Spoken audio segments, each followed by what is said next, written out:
მე ვარ ქრისტინე კოტაშვილი 15 წლის.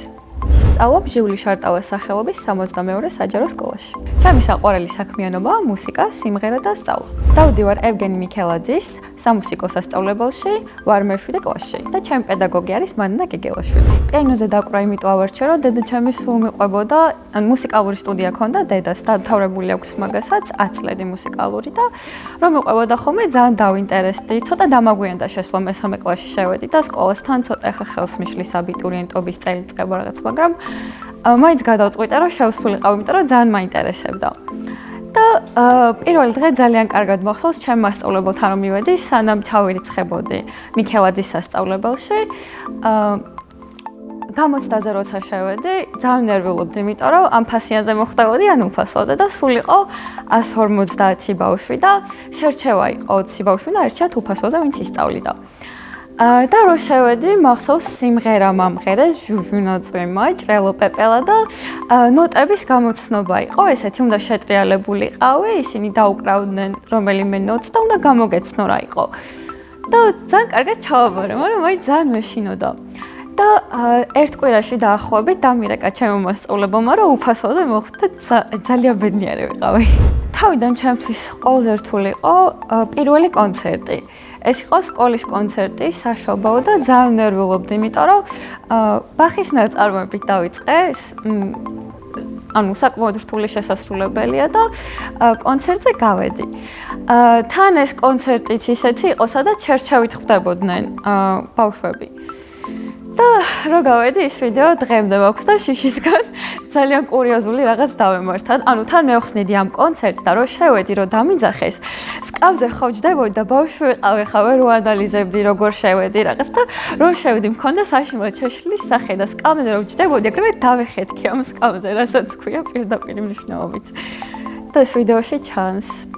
ეს იყო რთული გამოწვევა ჩემთვის ძალიან. სწავლის პროცესში ყველაზე რთული იყო პირველი ნაწარმოების გარჩევა, რადგან ნოტები ისე კარგად არ ვიცოდი და მაინც ცოტა მეშლებოდა მოკლედ, რადგან დამწყები ვიყავი. მაგრამ უნდა მოღიარო, რომ გამემართლა მასწავლებელში და საერთოდ არ მოხსოვს, რომ ჩემთვის ეყვირა ან რამე უხეშად ეთქვა. პირიქით, სულ მომხნევებდა. პირველად სოლფეჯიოზე რო შევედი, ძალიან მეშინოდა დედა მომყვებოდა და რატომღაც მეგონა, რომ კლასში მარტო ვიჯდებოდი და არ ვიცოდი არაფერი, რა უნდა გამეკეთებინა და ძალიან ღელავდი, მაგრამ ისეთი საყვარელი მასწავლებელი შემხვდა, რომ საერთოდ დამავიწყა შიში და ძალიან გავიხსენი. რუს ლიტერატურას რაც შეეხება, არ ვიცოდი რა უნდა გამეკეთებინა და სიმართლე რო ვთქვა, სოლფეჯიოზე მეტად რუს ლიტერატურაზე მეშინოდა შესვლა და რო შევედი, იქ ძალიან საყვარელი მასწავლებელი დამხვდა და კიდევ უფრო ბევრად მეტი უფრო მარტივი საგანი იყო, ვიდრე სოლფეჯიო, რადგან უბრალოდ მუსიკას გასმენინებდნენ და შენ წარმოსახვით უნდა დაგეხატა რა ხდებოდა. ძალიან მარტივი იყო და სახალისო, გაკვეთილი, ძალიან მიყვარდა მუს ლიტერატურა სულ. ახლა მყავს სპეციალობაში ისევ იგივე მასწავლებელი, მანანა გეგელაშვილი. არის ძალიან საყვარელი, მართლა ძალიან საყვარელი მასწავლებელია. აი საერთოდ არ მოხსოვს, რომ უხეშად ჩემთვის რამე ქონდეს ნათქვამი.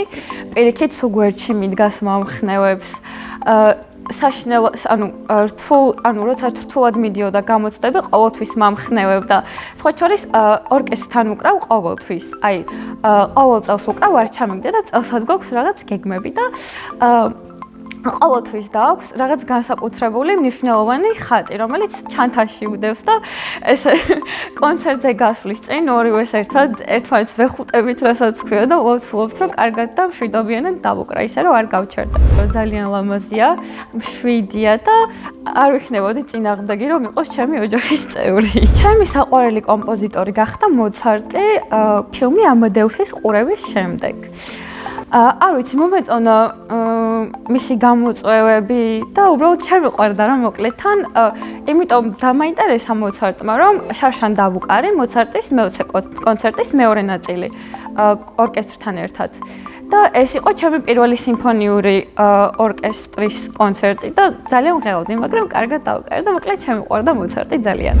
შარშან დავიწყე კლასიკის მოსმენა ზაფხულში უბრალოდ მომინდა და ძალიან მომეწონა და თან რადგანაც უნდა დამეკრა ეს ჩემი მე-20 კონცერტი, ძალიან ისე ვიყავი განწყობილი კარგად და დავიწყე ამის მოსმენა. მერე უკვე საოპერო შესრულებებს ვუსმენდი, მაკნატუნას მოусმინე, გედების ტვას და მოკლედ ძალიან მომეწონა და ესე შემიყვარდა. ყველაზე კარგად დამამახსოვრდა ორი კონცერტი. ეს იყო ერთი თვითონ მიქელაძის სასწავლებელში გამართული კონცერტი, სადაც ავიღე აი საშინლად სწრაფი ტემპი და მასწავლებელი გარეთ მელოდებოდა მე იქ თან არ მქონდა გადაწყვეტილი რომ ესე სწრაფად უნდა დამეკრა, თან არც არასდროს მიცდია და მეგონა რომ გავჩერდებოდი და აი შემეშლებოდა რაღაც, მაგრამ ძალიან კარგად დავუყარი და ჩემი მასწავლებლის ემოციები დამამახსოვრდა ძალიან კარგად. მეორე კონცერტი დამახსოვრდა ჩემი პირველი კამერული ორკესტრის კონცერტი, სულ პირველად სადაც დავუყარი ორკესტრთან ერთად. ძალიან მეშინო და პირველი გამოწვევა იყო ესეთი ჩემი და აი არ ვიცი ძალიან ნერვიულობდი, მაგრამ საბოლოოდ ძალიან კარგად დავუყარი, ძალიან კარგად ჩავედი საბოლოოში. ერთი პერიოდი მქონდა ესეთი მომენტი, რომ მეთქი სულ აღარ მინდა გაგრძელება, მაგრამ მე რაღაც ესეთი мотиваცია მომეცა ორკესტრთან დაკვრის შემდეგ, რომ ძალიან შემიყვარდა. და ფორტეპიანოსთან ერთად ასევე მინდა აღვნიშნო, რომ გიტარაზე დაკვრა ვიცი, თვითნასწავლი ვარ. თავიდან დავიწყე აკუსტიკური გიტარით და შემდეგ, როცა უკვე კარგად ვისწავლე, ელექტროგიტარაც მაქვს უკვე, ვიყიდე ელექტროგიტარა. დრამზე დაკვრას იმიტომ ვისურვებდი, რომ ჩემი მეგობრებიდან აი ყველა უკრავს ძალიან ბევრ საკრავზე, დრამზე არც ერთი არ უკრავს და მე ვისურვებდი, რომ დრამზე დაკვრა ვიცოდე და ეს ბენდი შევკრა. რაც შეეხება ვოკალს, დავდივარ ნათია სუდაძის დაარსებულ ვოკალურ ჯგუფში N სტუდიაში და მასწავლებელი არის ძალიან საყვარელი ელენე მელქაძე, ხელმძღვანელიც გვასწავლის ხოლმე და კიდევ არის ჩვენი მასწავლებელი ნუცა ჯანელიძე, რომელიც გვამეცადინებს. ძალიან კარგი პროგრამა აქვს ხოლმე, მერის კონცერტებზეც გავდივართ, სულ გვაქვს ახალ წელს კონცერტები, ფესტივალები. და ორი მიუზიკლი გვაქვს დადგმული. შობა თბილისის ქუჩებში და ოლივერ ტვისტი. შობა თბილისის ქუჩები ცოტა დამწყებირად განვიყავი, არ ვიყავი ესეთი ძალიან მნიშვნელოვან როლში, მაგრამ მაინც ხშირად ვიყავი სცენაზე, მაგრამ ოლივერ ტვისტში მქონდა მთავარი როლი. და ძალიან კარგი გამოწვევა იყო ეს ჩემთვის, რადგან სცენაზე ზოგადად უფრო ვიხსნები ვიდრე რეპეტიციებზე და მოკლედ ძალიან დავამახსოვრდი ყველას ამ ოლივერ ტვისტში და წელსაც გვაქვს რაღაც პატარა გეგმები. ირმა სოხაძის მიუზიკლს ვდგამთ ზღაპარ ქალაქს და მანდ ვარ მთავარი პერსონაჟი. მე რომ ახლა ვიყო ძალიან ცნობილი პიანისტი ან მომღერალი ან ორივე ერთად. პირველ კონცერტს რა თქმა უნდა ჩავატარებდი ჩემს ქვეყანაში. ესე კონკრეტულად არ ვიცი სად და როგორ, მაგრამ აუცილებლად ჩემს დედაქალაქში, ჩემს ქვეყანაში ჩავატარებდი. ამ გეგმა მუსიკასთან დაკავშირებით და ზოგადად სამომავლო მიზნები აწყობილია ორივე შერწყმაზე არის, ფორტეპიანოს შერწყმაზეც და ვოკალის შერწყმაზეც, რადგან ვაპირებ რომ ჩამწერი სტუდია გავხსნა. ჩემი სკოლა იმიტომ მიყვარს, რომ ყავს მართლა ძალიან პროფესიონალი მასწავლებლები, ძალიან კარგი კლასელები და ძალიან კარგი გარემო არის, ძალიან თბილი გარემო. მიუხედავად იმისა, რომ საჯარო სკოლა, მინდა ვაღიარო, რომ ძალიან მაღალი დონის მასწავლებლები მყავს, მე პირადად და ძალიან გამორჩეულად მიყვარს ჩემი მასწავლებლები. აი, არ შემიძლია რომ რომელიმე გამოვარჩიო, რომელიმეზე მეტად რომ მიყვარდეს, ერთმანეთზე უკეთესი მასწავლებლები არიან. ჩემს კლასში ყველაზე მხიარული არის ნიკოლოზ გირგულიანი თავისი რეპლიკების გამო გაკვეთილების პროცესში. ყველაზე მშვიდი არის მირანდა გაჯაევი. ყველაზე პერსპექტიულია თამარ ლეკიაშვილი. მე ვარ ყველაზე მეგობრული და ყველაზე კარგი განწყობის მომტანი. ჩემი ყველაზე საყვარელი საგანია მათემატიკა და ეს არის დამრიგებლის დამსახურება. ბავშვობაში მინდოდა რომ გამოსულიყავი ექიმი და მომღერალი. ახლა მინდა ვიყო 6 წლის და გამიცადო ისევის შეგრძნება, რაც გამიცადე სკოლის პირველ დღეს როცა მივდიოდი პირველ კლასში.